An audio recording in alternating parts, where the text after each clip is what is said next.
Welcome to Civ 6 Stories, where we explore alternatives to history through the lens of the world's most addictive video game. Games are played on Deity, no challenges. Generally, I don't use mods or game modes except for Sucretax Oceans. A great game is epic and tells a story. It has a history, all condensed down into 20 minutes. Along the way, you can learn tips and tricks on how to be a better Civ player, as well as strategies on how to play specific civilizations.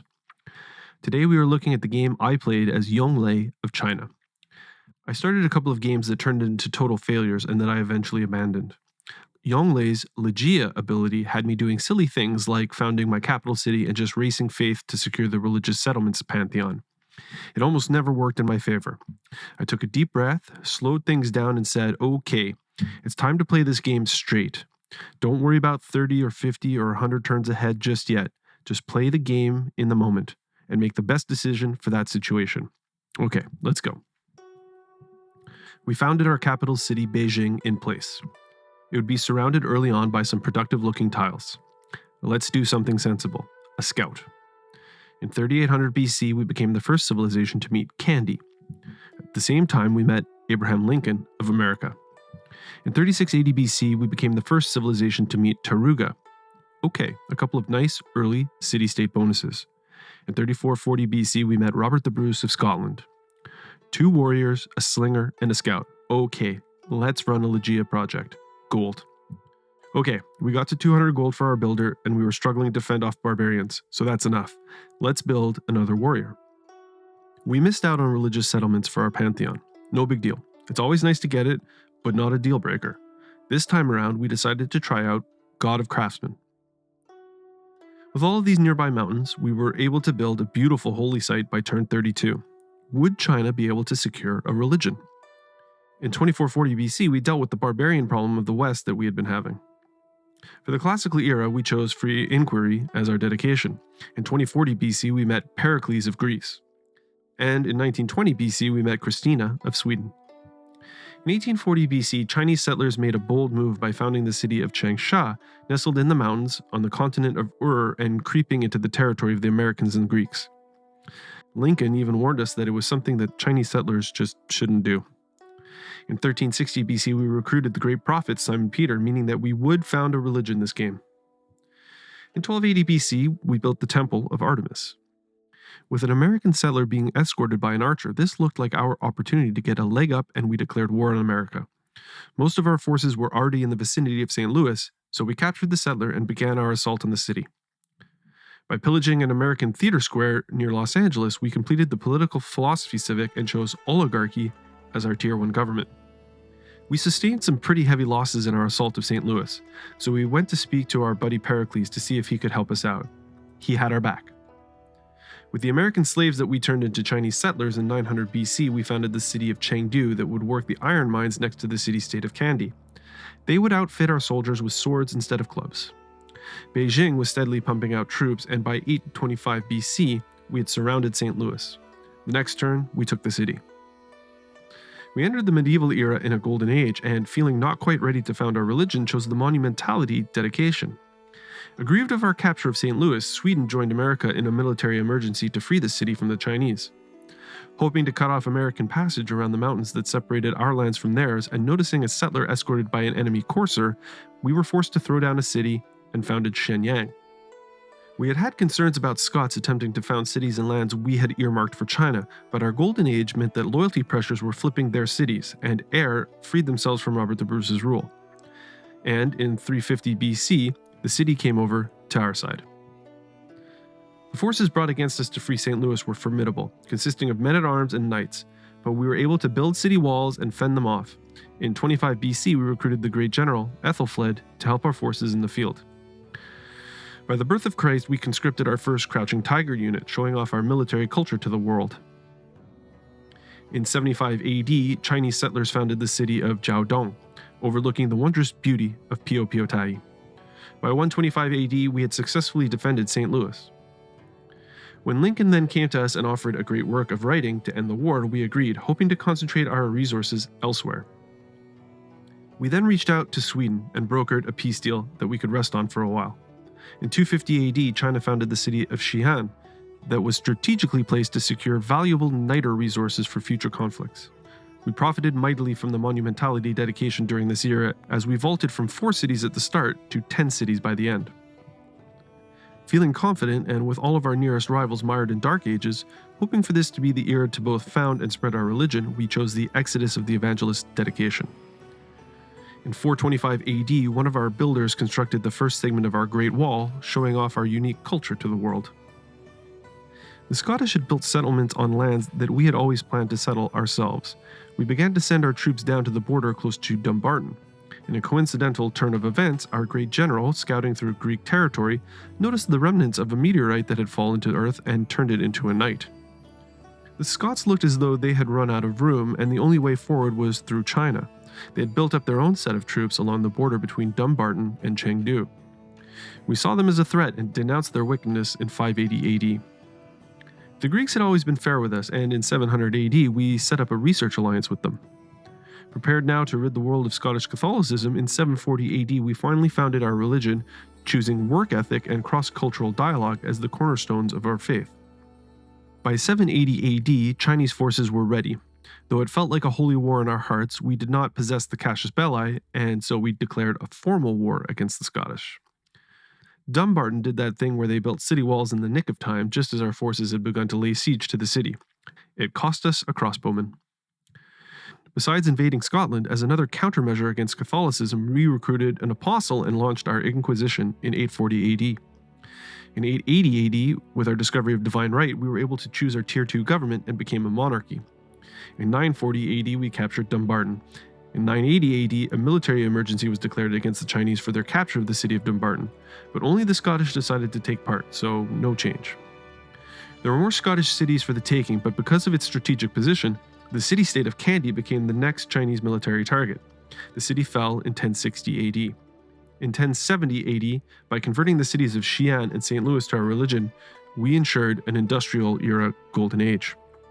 For our industrial era dedication, we took a risk and chose Hic Sunt Dracones.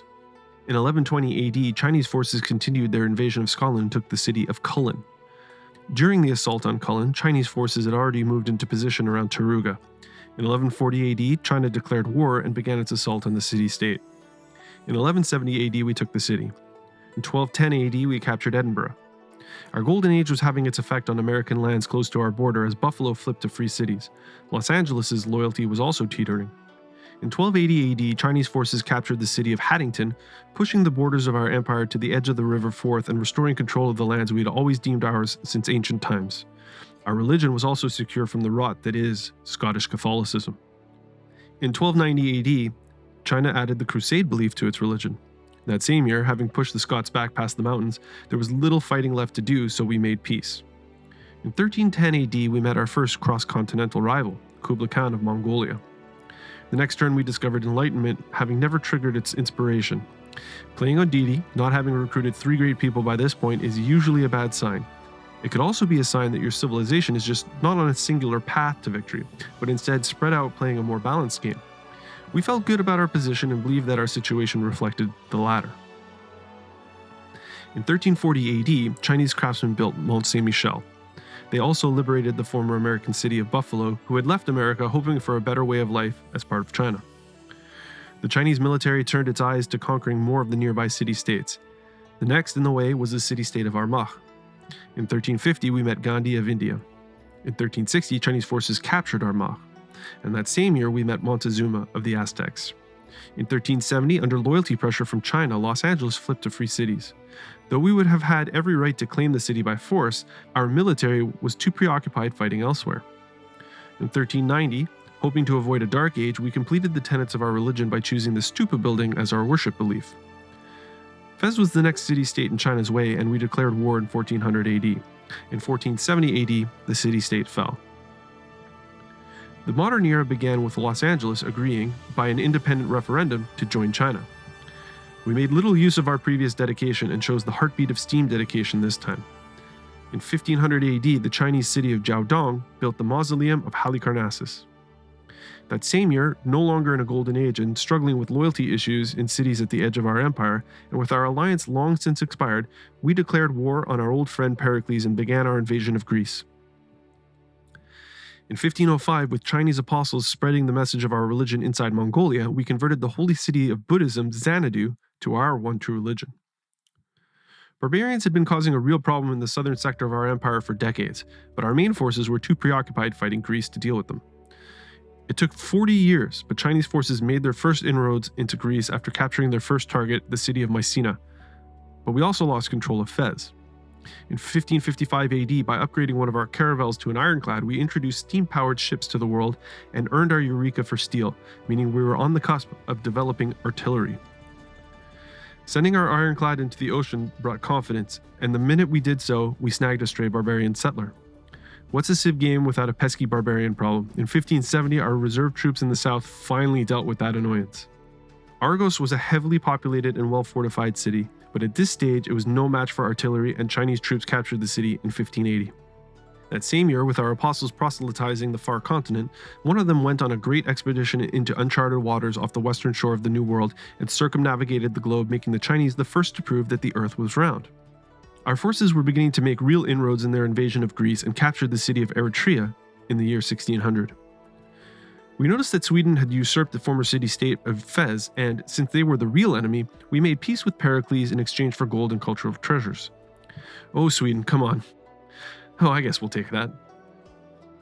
At the start of the modern era, no longer in a golden age, we knew that we would lose Fez and be unable to invade Sweden. It's what prompted our invasion of Greece. But now things were different. Our troops had become even more battle-hardened and were now supported by artillery that could strike from long range. In 1620, Chinese forces recaptured the former city-state of Fez. In 1625, a military emergency was signed between Sweden and Greece with the aim of recapturing Mycena. So, after a short ceasefire of just 25 years, China was back at war with the Greeks. Now, don't think that I don't see that American settler hanging out all alone at sea and ripe for the taking. But why start a war? Sweden is a cultural powerhouse, not a military one. In 1635, Chinese forces captured Norrköping. Predictably, barbarians had captured those American settlers, meaning I could now snag them and concentrate my war effort on my continental rivals and not involve America. Just yet. As I always say, the World's Fair is a good barometer of how you're doing in the game. In 1640, we finished third behind Montezuma and Kublai Khan and took silver tier rewards. The Swedish capital of Stockholm was protected by sticks and twigs and gave up with little resistance that same year. Also that same year, the Chinese built the world's first national park near the city of Los Angeles. In 1660, Chinese forces captured the city of Göteborg. That same year, after founding the city of Taiwan, because we were suzerain of Valletta, we went on a bit of a faith spending spree and purchased flood barriers for several of our cities along the coast. In 1670, Chinese forces captured the Swedish port city of Lund. We entered the atomic era in a golden age. I so rarely win a culture victory, and we were doing well compared to the rest of the field that, despite being at war, we decided to support an effort toward a culture win by choosing the Wish You Were Here dedication. In the hopes of speeding along our tourism game, that year we built our first seaside resort by the coast of Taiwan. In 1695, Chinese forces captured the Swedish city of Linköping. Although we were hoping for a culture victory, deep in our hearts we knew how most of our games play out. Not wanting Sweden to slow us down too much, in 1710 we bought a bomber unit and took to the air for the first time. 5 years later, Chinese forces captured the Swedish port city of Umeå. In 1725 they captured Malmö. 10 years after that, Chinese forces captured Uppsala, ending the game for Kristina and the Swedes. Now, Chinese forces could concentrate on continuing their invasion of Greece. Greece was tipping over, coming apart at the seams. As we restarted our invasion, our first target, Sicyon, panicked and converted to free cities. Chinese forces captured the city in 1750, setting in motion their western sweep of the northern regions of the Old World continent. In 1765, the Greek city of Miletus fell to the Chinese, followed by Ephesus 5 years later. We had been on the offensive for hundreds of years, so it was no surprise that we won the military emergency against us, especially since one of the participants was no longer in the game and the other was on the verge of collapse. In 1780, the Greek capital city of Athens fell to the Chinese. It was a tough call, but as I mentioned earlier, despite our cultural efforts, the writing was on the wall as to how this game was most likely to play out, and it wasn't peacefully. We chose the War Department as our Tier 3 government plaza building. Continuing their invasion of Greece, Chinese forces captured Rhodes in 1790, followed by Corinth in 1795. In 1802, that beautiful moment arrived where we upgrade our artillery to rocket artillery. For those pursuing a domination path, that is your win more moment. Our culture game was having an effect. By 1804, we had leapfrogged over Mongolia and were trailing only Greece, who were set to become a province of our empire. That year, Chinese forces captured the Greek allied city-state of Buenos Aires. In 1806, with the discovery of distributed sovereignty, the Chinese became a digital democracy for their Tier 4 government. Chinese forces captured the island city of Knossos in 1808 and razed it to the ground. With the Greeks now more or less completely subdued, the Chinese declared a war of territorial expansion against America with the aim of conquering the entire Old World. In 1810, Chinese forces captured their first American target, Charleston.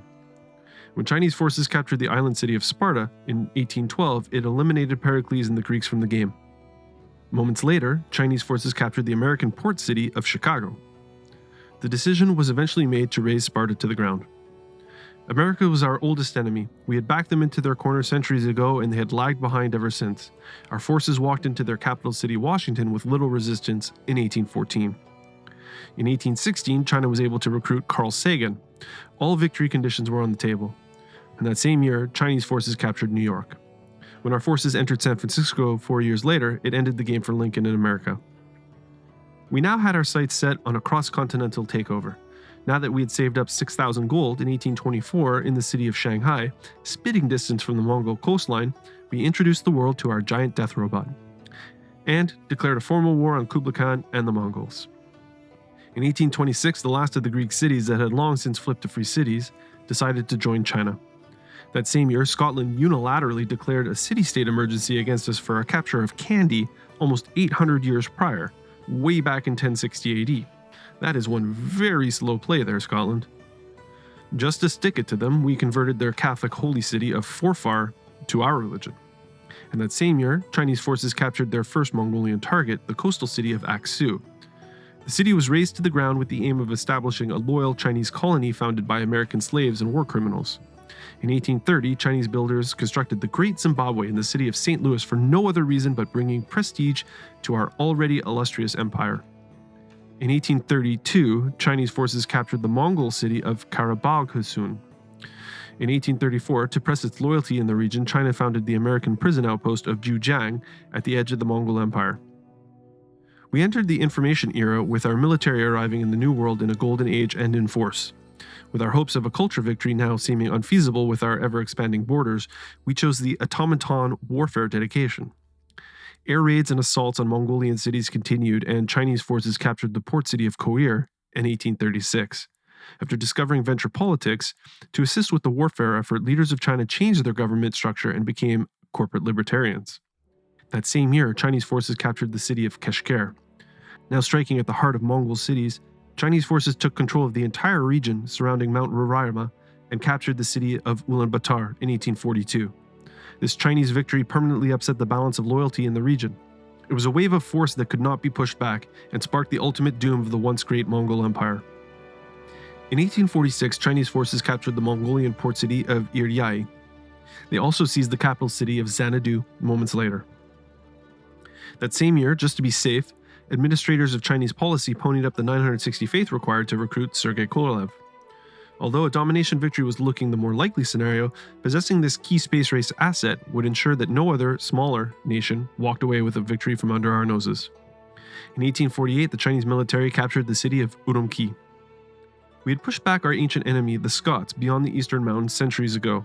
Since the Scots' unilateral declaration of war, our military had been too preoccupied with overseas conflicts. Isolated on a small patch of land surrounded by sea and mountains, the Scots lagged behind the world scientifically. Their backward ways were protected only by environmental, not political borders. Armed with the invincible giant death robot, we were now ready to take the fight to the Scots and seize the port city of Dumfries. As a means of controlling more New World territory and to squeeze out cultural opposition in the region, Chinese envoys flooded into Antananarivo, flipping its suzerainty. Our Chinese ambassadorial representative, Stamford Raffles, then entered the city and used his powers of persuasion to convince the city's regents to align with China, and the city-state was absorbed into the Chinese Empire. In 1850, forces defending the Mongol port city of Zilin-Hot, after a brief bombardment, surrendered to the Chinese. Moments later, the former city-state of Jerusalem also fell. That same year, benefiting from Carl Sagan's ingenuity, Chinese scientists launched our Earth satellite. Penetrating further into Scottish territory, Chinese forces captured Forez in 1852. That same year, continuing their annihilation of the Mongols, Chinese forces captured the port city of Karakoram, extending the new Mongolian province all the way to the Indian border. Moments later, China also captured the city of Korla. In 1854, Chinese forces captured the city of Kokekota. In 1856, China won the World Games, taking home gold tier rewards. That same year, Chinese forces captured Karakoto and razed the city to the ground. And moments later, China captured the Scottish capital of Stirling. Feeling confident in the progress of their war effort, Chinese leadership made clear what the rest of the world should have seen coming. With Mongolia and Scotland sufficiently subdued, we declared a war of territorial expansion against India. In 1858, Chinese forces captured their first Indian target, the city of Patna. That same year, the Mongol city of Al-Malik also fell to the Chinese. In 1860, once again for no other purpose but to show off the greatness of its empire, the Chinese built the Eiffel Tower in the city of Linköping. That same year, our forces captured the Scottish city of Aberdeen. Go Aberdeen! When our forces captured the city of Uliassutai, moments later, it ended the game for Kublai Khan and the Mongols. The city-state of Caguana was not at war with us, but they were in the way, so we declared war. Our forces walked into the city before the Caguanans could even make sense of what was happening. In 1862, India unilaterally declared a military emergency against us in order to liberate Karabalkhasun, a city in our Mongol province that had never belonged to them. India's military emergency did not start well, as Chinese forces captured the city of Mysore. That same year, they also captured Trivandrum, which they razed to the ground. Our forces then also captured Agra. In 1864, our forces captured the Scottish coastal city of Forfar. Soon after, we captured the Indian capital city of Delhi. With Aztec giant death robots stationed at the border, China launched a preemptive strike against Montezuma and declared one final war of territorial expansion. When Chinese forces captured the Indian border city of Bangalore, there was nowhere else to go but north into Aztec lands. Upon the ruins of Trivandrum, New World prisoners taken during the war with the Mongols founded the Loyal Chinese Re-Education Center of Langfang. At the start of 1866, Chinese forces entered the city of Dundee and ended the game for Robert the Bruce and the Scots. Moments later, our forces captured the Indian city of Hyderabad, followed by Mumbai. That year, Chinese policymakers enlisted the help of Sergei Korolev, who helped plan the Chinese moon landing. Why so many military engineers there, Monty? In 1868, Chinese forces took the former city-state of Wolin away from the Aztecs.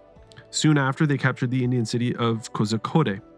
The Chinese were just too powerful. Montezuma lacked sufficient uranium, and the Aztec robotics was not sufficiently advanced to repel an airstrike from a Chinese bomber that could dish out 97 damage. Make that 100 damage. Once again, making use of Sergei Korolev's ingenuity, China launched their Mars colony, thrusting China into the space race lead. In 1870, eliminating Aztec death robots from the front one by one through superior air power, Chinese forces captured the Aztec city of Texcoco. In 1872, Chinese forces captured Malinalco. That same year, a giant death robot was all it took to smash down the defenses and seize the Indian city of Warangal and end the game for Gandhi and India. It was a war of occupation that took just 16 years. Moments later, Chinese forces captured the Aztec city of Chalco. And right at the start of 1874, our forces captured Tamuin, which we razed, and Ixtapaluca, which we kept. 2 years later, Chinese forces captured the Aztec port city of Tlacopan. They followed that up shortly after by capturing Teayo and Huejotla, and then the city-state of Muscat. In 1878, China captured Mixquic, followed by the city-state of Nanmadol, and then Azcapotzalco. Chinese forces suffered barely more than a superficial scratch during Aztec counteroffenses. In 1880, they captured the city of Tepexpan, and then Zilaltepec, which they razed to the ground. Chapultepec fell seconds later. Zempoala fell soon after that. In 1884, Chinese forces captured Tenayuca, Xochicalco, and finally the Aztec capital of Tenochtitlan. Die, Montezuma. From hell's heart, I stab at thee. This was it. This was the victory that completed my Hall of Fame. As the Chinese, I had built an empire to stand the test of time, and with this victory, I had won the game as every civilization on Deity difficulty level. It is a feat of which I am enormously proud of reaching. So what did I learn? Civilization 6 is conquerable. With no new content set to be released, I have beaten the game. But in no way am I finished with it. Some of my victories happened years ago, and I will enjoy replaying some of those civs and approaching the game in new ways again. Lovers of the Civilization franchise can debate their favorite version of the game all they want, but Civ 6 has now become the one version of the game that I can say that I have played to the very end. Developers at Firaxis, thank you for giving me so many wonderful opportunities to play for just one more turn. About Yongle. His Lijia ability is the Swiss Army knife of unique abilities. Available from the founding of your first city, it can give you wide eyes and adrenaline like anything is possible. But sensibly deployed in the early game, it can undo any deficit and solve any problem. It becomes even more useful as the game goes on. Late in the game, it's common to have cities producing infrastructure that they don't really need. It's the reason city projects exist, but they only really contribute great people points and modest yields. But food, faith, and gold are useful across the board. In this game, I flirted with pursuing a culture victory, but then pivoted away because of how the game was unfolding. In 99% of games, it would have been the sensible thing to do. But with Lijia, it's conceivable that, after eliminating the Greeks and Swedes, I could have ended all of my conflicts and set all of my cities, even those without holy sites, to faith generation and just rock-banded my way to a culture victory. Lijia opens a lot of options of how to play out the game, and the fact that you can use Lijia food for new cities built late in the game to rush the growth of their population and quickly make them relevant is incredible. I've never been a huge fan of the Chinese unique unit or tile improvement. The Crouching Tiger's strength is fine and good for city defense, but its inability to fire at range hinders its ability to be truly useful since I'm mostly on the offensive anyway. The Great Wall improvement involves micromanaging your borders, which I rarely have patience for. Yongle's Lijia Gold ability could help this along, but you have to be prepared for it from the get-go and have the right terrain to build on, which is just too situationally specific. After so many games played, I think this was the first time I have ever chosen the God of Craftsmen Pantheon, and I have to say that it might be one of my favorites now. Of course, we all want that religious settlements pantheon, or one of the terrain-based pantheons if we're pursuing a religious game and it's situationally appropriate, but God of Craftsmen is useful across the board. Perhaps I got so used to being deprived of strategic resources in my games of Civ on Deity, but production is so fundamental to a successful game that it really proved its worth, at least in this game. So that's it. Game, set, and match. My Hall of Fame is complete. I've become a true Civ deity. My mastery of Civ 6 will stand the test of time. Thanks for watching, and don't forget to keep playing and making your own civilization stories, your own amazing paths through history, and I'll see you next time.